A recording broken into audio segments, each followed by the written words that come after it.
Good morning and welcome to Gough Square Live. I'm Jonathan Goulding.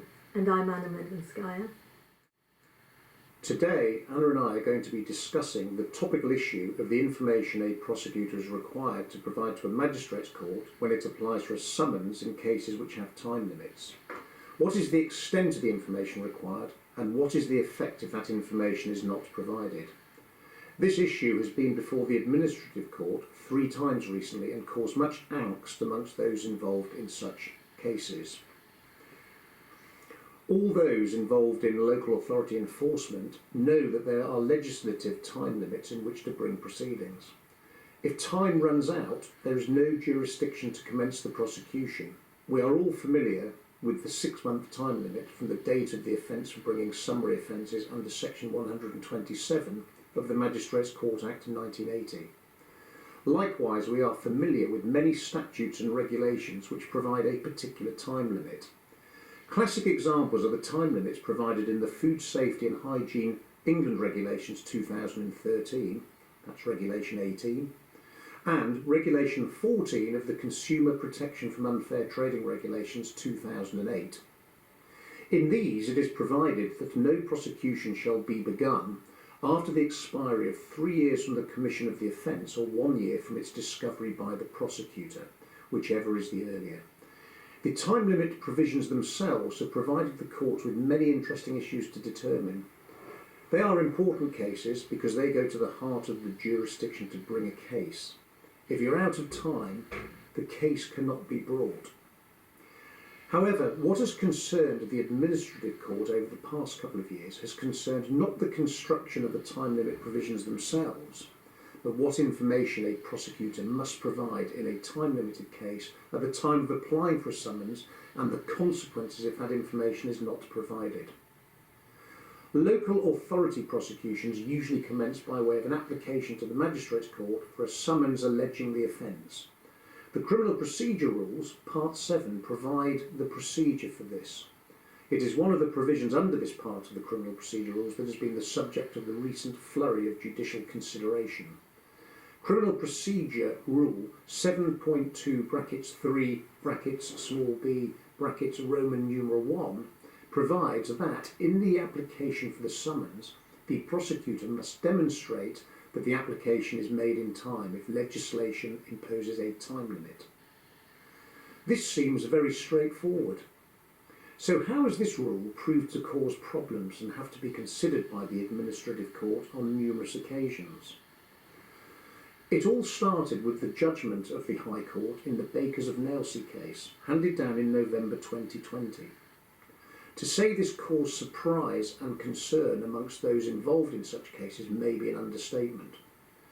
Against this background, we're now going to look at the cases and round it all up with where we are now. We will look at the decisions. Anna will start by taking us through the Bakers case and how it all started, and run through the case that followed that. Thank you, John. If we could have slide 2 up, please.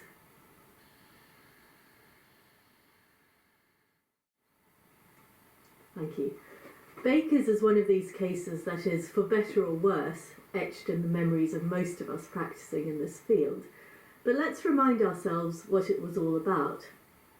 The Food Standards Agency prosecuted Bakers in relation to 3 offences under the Food Safety and Hygiene Regulations 2013. These were either way offences, and John has already taken you through the relevant time limit in the 2013 regulations. So we're looking at 3 years from the date of the offence or 1 year from its discovery by the prosecutor, whichever is the earlier. The FSA applied for a summons within a year of the offence being committed, but when making the application it didn't say when it had discovered the offences. So fast forward to the hearing. The case comes before a DJ in the Magistrates' Court, and the FSA makes a somewhat surprising concession that when it applied for the summons it had failed to comply with Criminal Procedure Rule 7.23b Roman numeral 1.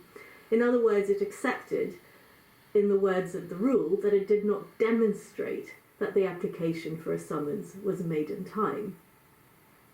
The concession meant that it was now for the district judge to determine the consequences of that non-compliance, and he found that it made the summons as a nullity and the court did not have jurisdiction to try the allegations. When this issue came before the admin court by way of case stated, Lady Justice Carr and Mr Justice Picken were asked whether the district judge was wrong in law to find as he did. The FSA, who by this point had new counsel, sought to resile from the concession that it had made in the court below. To use the words of the FSA's new advocate, the FSA should not be stuck with it, i.e. it should not be stuck with the concession. The administrative court, however, was not very sympathetic and determined that the FSA was indeed stuck with it. Rather than keeping things short and sweet, however, the court then proceeded to explain why it considered that the concession had been properly made in any event, and it is this explanation or elaboration that led to much of the confusion in the aftermath of the Bakers case. It's fair to say that some of the reasons given by the court were persuasive. For example, the court asked why the rule would have been introduced in the first place if it didn't require anything over and above setting out the allegation of the offence. After all, that is what had been required by the pre-existing rule. It also considered the natural meaning of the word demonstrate and took the view that it connoted a positive step. And importantly, and this is what caused much of the uncertainty in the cases that followed, the court noted that some time limits ran from the discovery of the offence rather than from the date of commission. In those cases, identifying the fact that the offence was committed on a specific date would not be sufficient, the court said, to demonstrate that the application had been made in time. Having found that the application was non-compliant, the administrative court agreed with the DJ that the summonses were a nullity and the magistrates did not have jurisdiction to try the matter. Although it's of course worth noting that this conclusion was reached only as a result of the FSA's failure to argue the case properly and as grounds of appeal, which of course did not make the arguably obvious point that procedural non-compliance will not necessarily invalidate proceedings. So what happened after the Bakers of Nailsea case? Well, many prosecutions that had already been commenced ended up being dropped on the basis that the applications for summonses did not positively demonstrate that the prosecution had been brought within the relevant time limit. And those prosecutions that were brought after the Bakers' decision were very careful indeed to ensure that they complied with the rule. It was apparent to most of us working in this area that the effects of the Bakers' decision were going to be short-lived. Not only was it based on a concession, it failed, because the issue hadn't been raised in the grounds of appeal, to properly address the abundant case law, specifically dealing with the consequences of procedural non-compliance on criminal proceedings. Could we please have slide 3? Thank you. So finally, in June 2022, the admin court was able to revisit this issue in the case of Dagenham and Argos. That case arose out of a decision by a district judge in the Romford Magistrates Court, who, like many judges, considered herself bound by the admin court decision in Bakers, and found that the application for a summons made in the case before her was also a nullity because the prosecution hadn't demonstrated the relevant time limit, which in that case was 6 months.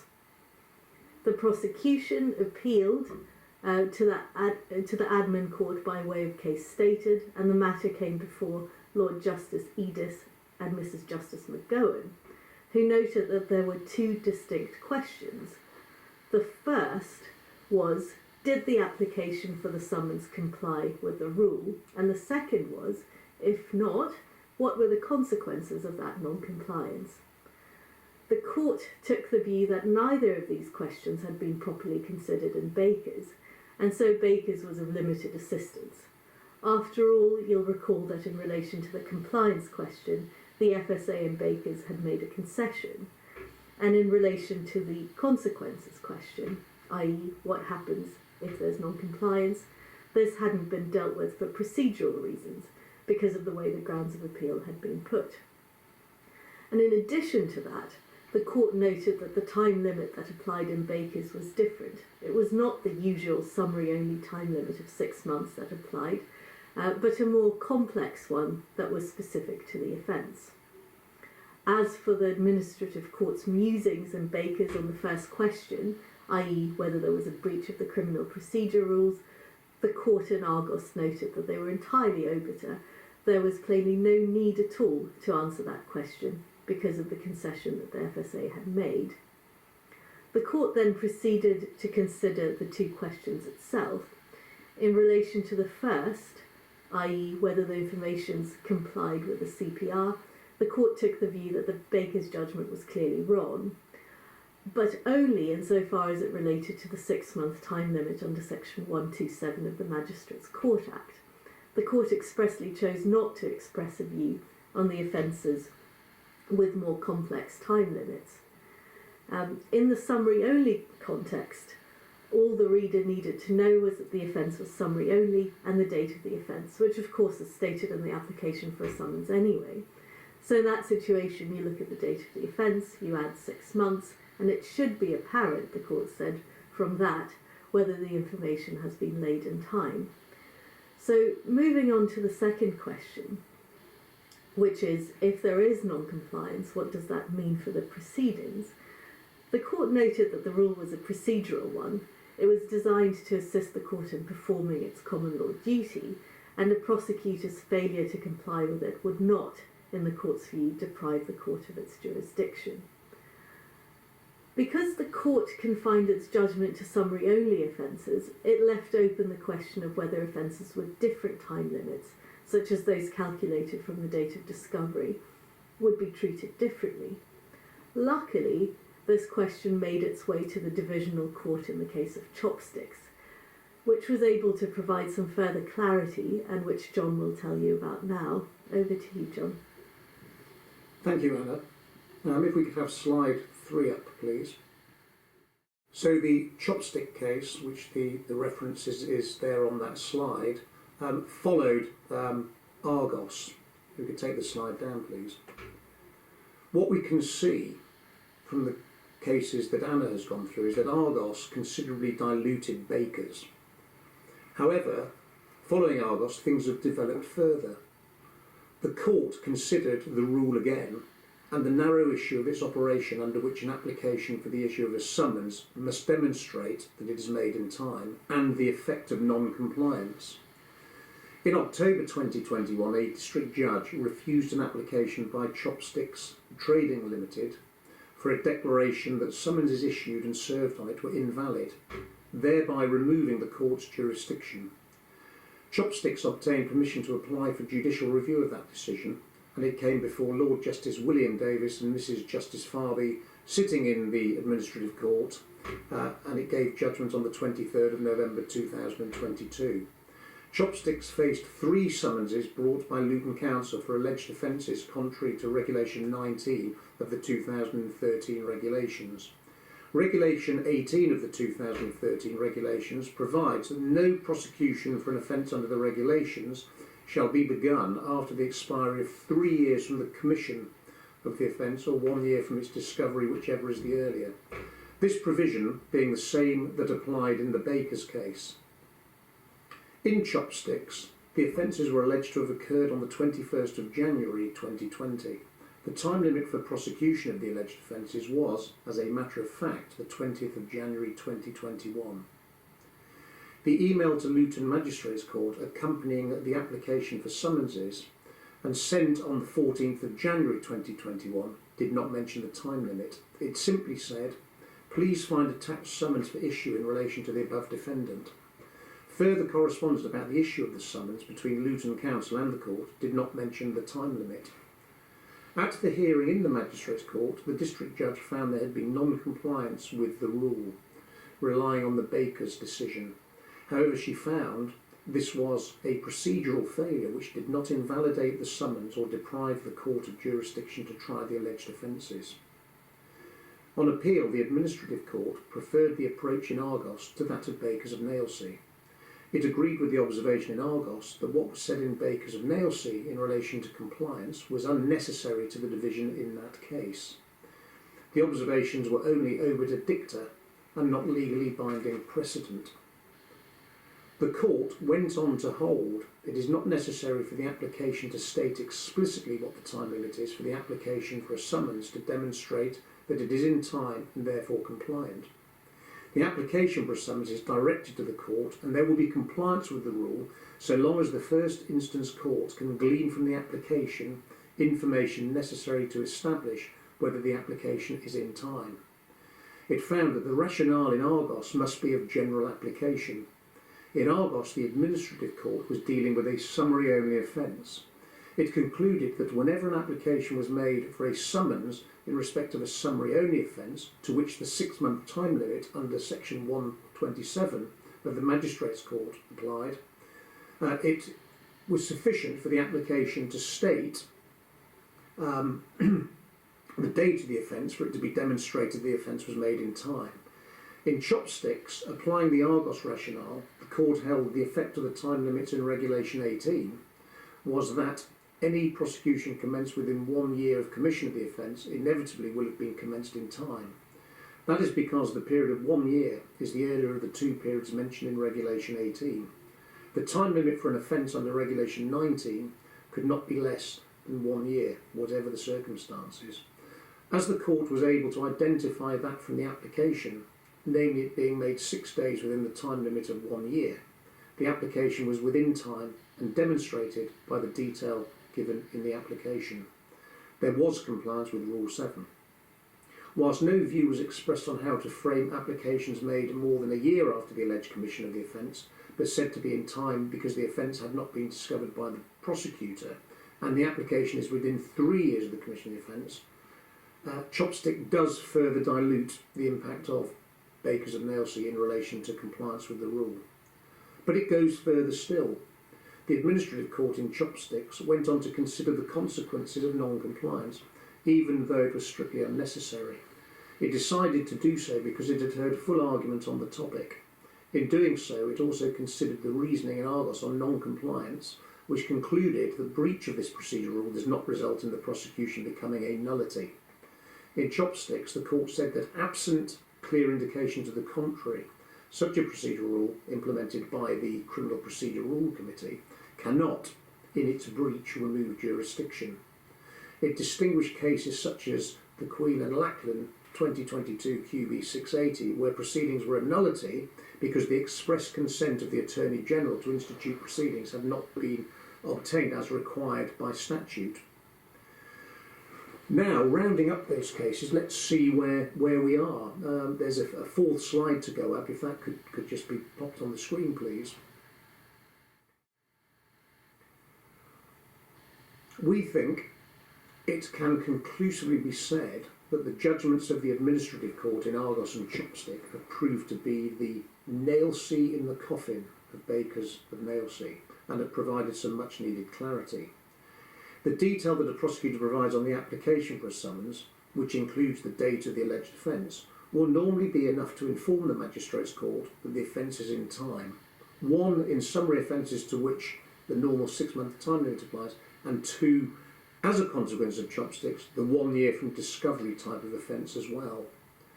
Whilst no view has been expressed about the drafting required in applications made more than a year after the alleged offence, but within 3 years of the commission of the offence, both Argos and Chopsticks have said that non-compliance will not deprive the court of jurisdiction. It seems prudent for prosecutors, however, to continue to take care and provide sufficient information when applying for a summons where the offence is time limited, even where the time limit is of the type dealt with in Argos and Chopsticks and is readily identifiable from the information provided in the application for a summons. An amendment made by the Criminal Procedure Amendment Rules 2023, coming into force on the 3rd of April, makes a subtle but potentially significant change to the notes to the second paragraph of Rule 7.2. The revision was made following the trio of cases that Anna and I have discussed today. If slide 4 could be put back on the screen, please. And you can see at the end of the new note, it states if the application contains insufficient information to show that it is in time, the court may refuse to issue a summons or warrant. Could this be the beginning of a new set of challenges?